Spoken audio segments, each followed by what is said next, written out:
Toliko za večeras iz Hamburga. Da, puno je kalkulacija, bavit ćemo se i sljedećih dana s tim opcijama za rasplet naše skupine. Hvala Marku Vargeku koji nam se javio, a ostajemo u Hamburgu, ali idemo do Borisa Jovičića ako nas čuje. Boris, ne preostaje ništa drugo nego okrenuti se već sad toj utakmici protiv Italije, utakmici koja nas čeka u ponedjeljak na drugom kraju Njemačke. Idemo u Leipzig, koliko tamo možemo očekivati hrvatski navijači?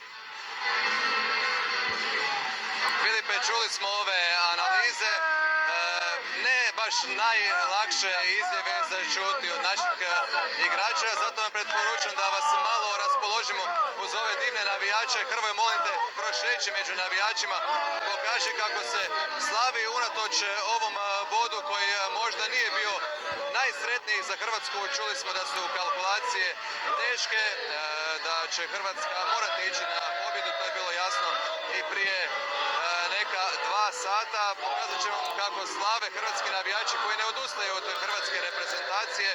Što se tiče samog Leipziga, vjerujemo da će opet tamo Hrvatska imati veliku podršku, pogotovo to grad koji je najbliži našoj državi. Sigurno će opet navijačima Leipzigu spuniti ulice najmanjeg grada gostuje Hrvatska, ponoviti dobru atmosferu, razgrijati hrvatske navijače i hrvatsku reprezentaciju tu utakmicu Italije. Ja se tu negdje gubim među navijačima. Nitko ovdje ne vjeruje da ne možemo ne pobijediti Italiju, da možemo izvući rezultat koji nam treba za ovu utakmicu.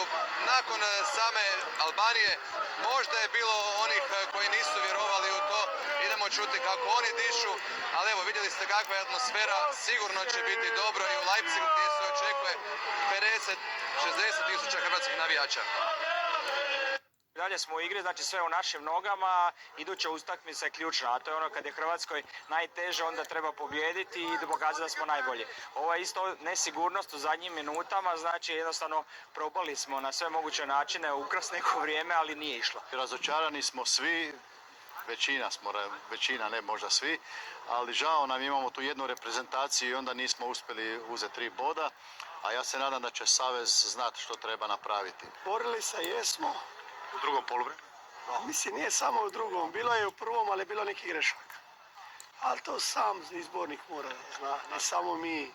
To mi svi znamo, imamo mlađe igrače, trebamo ići dalje da budemo skraćeni, sve jedno mi podržavamo našu reprezentaciju. Dobit ćemo Italiju, uvijek i dobijamo, dobit ćemo i sad.